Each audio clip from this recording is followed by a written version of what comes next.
Welcome to India reform judicial reforms. मैं doctor Kapil Kakkar आपका एक और वीडियो में स्वागत करता हूं। Before I share this video with you, I like you to go to www.blackjustice.in और आप वेब सीरीज़ ब्लैक जस्टिस ज़रूर देखिए। अभी हाल फिलहाल में नेहा सिंह राठौर ने बहुत अच्छा हमारे लिए एक सिग्नेचर सॉन्ग गाया है, उसको आप इंजॉय करिए और उसको भी हम आगे एक हिंदी मिक्स वर्जन में लेके आएंगे and I'm sure you will like that song also. So coming back to judiciary and judicial reforms, अभी हाल फिलहाल में चंद्रचूड़ साहब, हमारे दोस्त साहब ने बहुत बढ़िया चीज कही। The very important value judgment which you are making, that the very notion of a biological man is absolute, or that a notion of a biological woman is also an absolute notion. Never change. Which is incorrect. The only No. biological man means biological man. It's not a question of notion. Possibilities of right. Yes, of course it is. None of us. There is no absolute concept of a man or an absolute concept of a woman at all. That's the Lord, whole I am- argument in a broader concept. Biological man, my lord, means man only. वो कहते हैं कि biological man और biological female can never be absolute.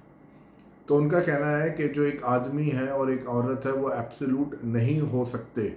ये उनका एक जानकारी है। और तभी मैं कहता हूँ कि भाई अब ये सोशियोलॉजी की फील्ड है, साइकोलॉजी की फील्ड है, एंथ्रोपोलॉजी की फील्ड है। अब आप एक जज, उसको ऐसे जजेस को बिठा देते हैं जिनके पास एजुकेशनल क्वालिफिकेशन नहीं है, जिनको सब्जेक्ट को समझने की क्षमता नहीं है, वो कुछ भी, क्योंकि वो एक कॉन्स्टिट्यूशनल चेयर पे बैठे हैं तो वो कुछ भी बोल देते हैं, कुछ भी मार देते हैं। और कई बार तो मीडिया भी उसको ब्लाइंडली लिटरली ले लेता है। तो मैं इसको डिसाइफर करने की, मैं आपको इसको समझाने की, डिफ्रेंशिएट करने की कोशिश करूंगा और साथ में ये भी कोशिश करूंगा कि ये भाई साहब कहना क्या चाहते थे और बोल क्या गए। तो ये कहते हैं जी एब्सोल्यूट आदमी और एब्सोल्यूट औरत कोई कॉन्सेप्ट नहीं है। अब इस चंद्रचूड़ साहब से पूछिए, मुझे मेल और फीमेल आपको बताने की ज़रूरत नहीं क्योंकि एब्सोल्यूट ही होते हैं। अब आप इस चंद्रचूड़ साहब से ये पूछिए कि मान लीजिए अगर एक आदमी एक औरत का रेप करता है, हाँ जी, रेप करता है और उसकी प्रोसीडिंग्स चल रही हैं और वो बीच में अपना सेक्स चेंज करवा लेता है, फ्रॉम मेल ही बिकम्स अ फीमेल। अब चंद्रचूड़ साहब, अब आप ये बताइए कि आप इस आदमी जो औरत बन चुका है, जब ये आदमी था जिसने रेप किया था, अब इसके ऊपर प्रोसीडिंग्स चलेंगी कि नहीं चलेंगी?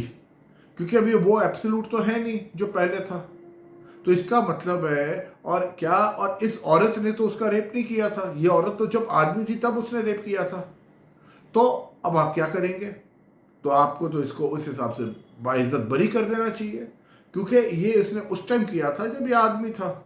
अब तो इसके जेनिटल्स चेंज हो गए हैं, अब तो ये औरत बन गया है।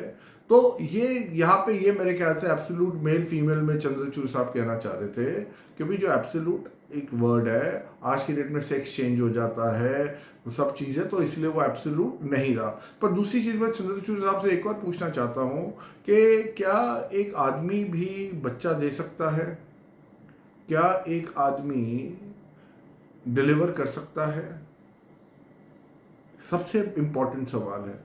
तो कहने का मतलब है एब्सोल्यूट मेल और एब्सोल्यूट फीमेल, ये जो अपने आप को बहुत समझदार चंद्रचूड़ साहब समझते हैं, सोचते हैं कि मैं बहुत इंटेलेक्चुअल आदमी हूँ, इनको ये समझने की ज़रूरत है कि ये चीज़ें इतने आसानी से नहीं कही जाती जिस तरह ये कह रहे हैं, और ना इनको कहने की ज़रूरत है। आप भी जो आप LGBTQ के ऊपर आप कर रहे हैं, आप उसके ऊपर अपना जजमेंट, आप इधर उधर की क्यों बातें कर रहे हैं जिस सब्जेक्ट का आपको कोई नॉलेज नहीं है। अच्छा, दूसरा एक और चीज़ मैं आपको बताना चाहता हूँ, ये एब्सोल्यूट मेल फीमेल, इनका दूसरा ये मतलब हो सकता है कि भाई इमोशंस, अब जैसे इन्हीं के वो जो करपट्टी बैठी होते हैं, I think that short bob cut hair, करपट्टी शायद कहते हैं, वो जो हेमा कोहली इन्हीं के बेंच में, इसी बेंच में भी बैठी हुई है, आप देखेंगे बिल्कुल कॉर्नर में, लेफ्ट कॉर्नर पे।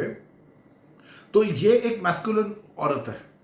अगर चंद्रचूड़ साहब का ये मतलब है कि एक औरत एब्सोल्यूट बायोलॉजिकल, जबकि यहाँ पे वर्ड हुआ है कि एक मैस्कुलिन हो सकती है बीइंग अ फीमेल, और एक आदमी फेमिनिस्ट हो सकता है बीइंग अ मेल, तो भी इसमें एक तरह से कंफ्यूजन ही है। अब आप ये देखिए, इनके साथ वो बैठी है हेमा कोहली, है ना। ये अगर आप इसको, जो लोग जानते होंगे, ये एक फेमिनिस्ट है और इसकी जो अथॉरिटी और एग्रेशन है वो इसमें आदमियों वाला है। ये बहुत ज़िद्दी औरत है, ये बहुत एग्रेसिव औरत है, ये लड़ने को और ये आपको गलत करने को कहीं तक भी चली जाएगी।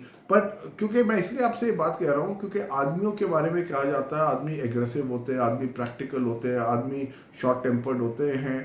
ऐसा नहीं है औरतें नहीं होती। और जो औरतों के लिए बारे में कहा जाता है कि औरतें जो फेमिनिस्ट का मतलब है कि औरतें सेंसिटिव होती हैं, औरतें एम्पथी रखती हैं, औरतें हेल्पफुल होती हैं, औरतें अनकंडीशनल लव देती हैं।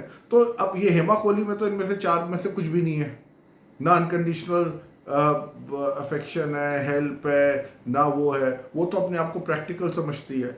तो यहाँ पे या तो चंद्रचूड़ साहब का ये साइकोलॉजिकल मतलब हो सकता है कि भाई एक आदमी एब्सोल्यूट नहीं हो सकता क्योंकि उसके अंदर वुमेन ट्रेट्स ज़्यादा डोमिनेट कर सकते हैं, कि वो ज़्यादा सेंसिटिव हो सकता है, वो ज़्यादा हेल्पफुल हो सकता है। और एक औरत के अंदर, जैसे अभी मैंने हेमा कोहली का एग्जांपल दिया, उसके अंदर मेल ट्रेट्स हो सकते हैं कि उसमें एग्रेशन हो सकता है, वो अपने आप को प्रैक्टिकल सोच सकती है, वो कुछ भी का जैसे होता है ना तानाशाह वाले एटीट्यूड। क्योंकि अगर आप देखेंगे हाई कोर्ट वगैरह में बहुत फेमस थी कि इस तरह के ये जो टेंट्रम्स करती थी।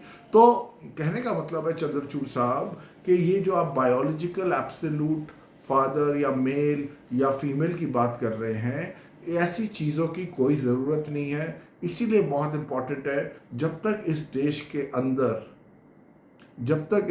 अंदर हम ट्रेंड जजेस उन सब्जेक्ट्स की फील्ड में नहीं लाएंगे, इस तरह की ऑर्डिनरी स्टेटमेंट्स देते रहेंगे कॉन्स्टिट्यूशनल पोस्ट पे जिसका कोई ना सर होगा ना पैर होगा। इनफैक्ट आपने देखा होगा जो तुषार मेहता थे, जो अटॉर्नी जनरल थे, वो भी काफ़ी सत्ते में रह गए थे कि बोल क्या रहे हैं।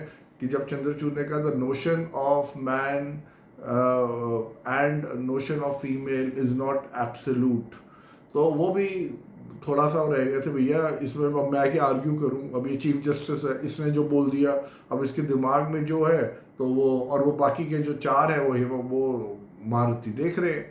तो इसीलिए हमारे देश में हमें रिफॉर्म्स के चाहिए कि जिस आदमी का जो एरिया है उसको उसी में जजमेंट्स देनी चाहिए, प्रोनाउंस करनी चाहिए।